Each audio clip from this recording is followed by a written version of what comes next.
আসসালামু আলাইকুম।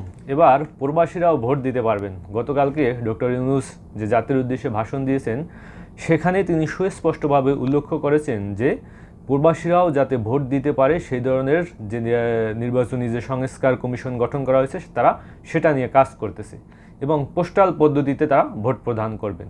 তো দেখেন, আসলে দেশের বাইরে বাংলাদেশের একটা বড় রকমের জনসংখ্যা, প্রায় 1,55,00,000 মানুষ, তারা প্রবাসী। তারা কিন্তু বাংলাদেশের সরকার নির্বাচনে কিন্তু অংশগ্রহণ করতে পারে না, তারা ভোট দিতে পারে না। এবং এটা নিয়ে বাংলাদেশের কোনো সরকারই কখনোই কোনো কাজ করে নাই, বরঞ্চ প্রবাসীদেরকে বিভিন্ন রকমের প্রতিশ্রুতি দিয়ে সেটা ভঙ্গ করেছে।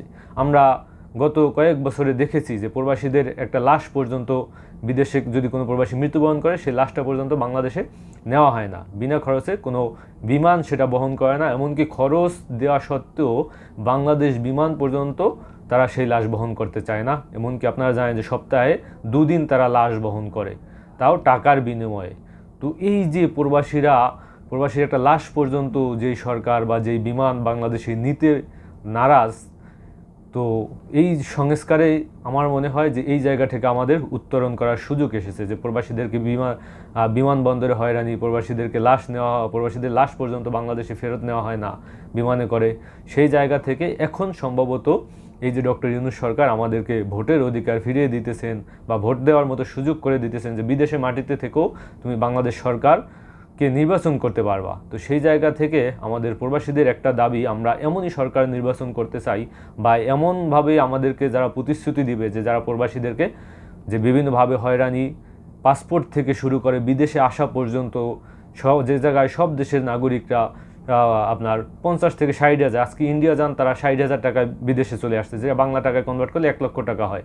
নেপাল, আপনার এই যে ইন্দোনেশিয়া, তারপরে এই যে ফিলিপাইন, বিভিন্ন জায়গা থেকে বাংলা টাকায় কনভার্ট করলে 1 লক্ষ টাকার বেশি লাগে না বিদেশে আসতে। সে জায়গায় আমরা 5 লক্ষ টাকা দিয়ে এই বিদেশে আসতে হয়।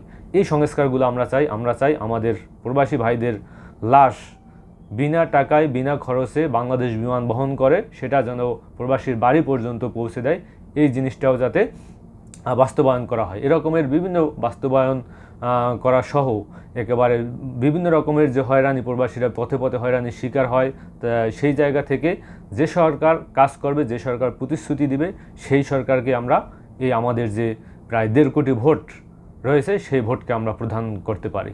বা আমাদের প্রতিনিধিত্ব করে এমন কোনো প্রবাসী কোনো ব্যক্তি যদি এই সরকার যে কোনো একটা দলের সাথে একত্রতা পোষণ করে, আমাদের যা দায়িত্ব যদি নেয়, আমরা চাইব তাকেও যাতে সংসদে জায়গা করে দেওয়া হয় বা তাকে আমরা ভোট প্রদানের মাধ্যমে তাকে যেন আমরা সংসদে পাঠাতে পারি। সে ব্যবস্থা যদি আমরা গ্রহণ করতে পারি, আমি মনে করি প্রবাসীদের যে চাওয়া, প্রবাসীদের যে পাওয়া, প্রবাসীরা যে বিভিন্ন ঘাটে ঘাটে হয়রানির শিকার হয়েছে, সেই জায়গা থেকে উত্তরণের একটা সুযোগ আছে।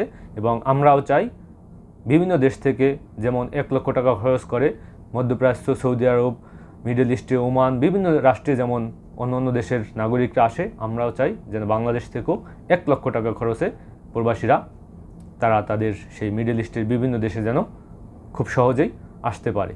আসসালামু আলাইকুম।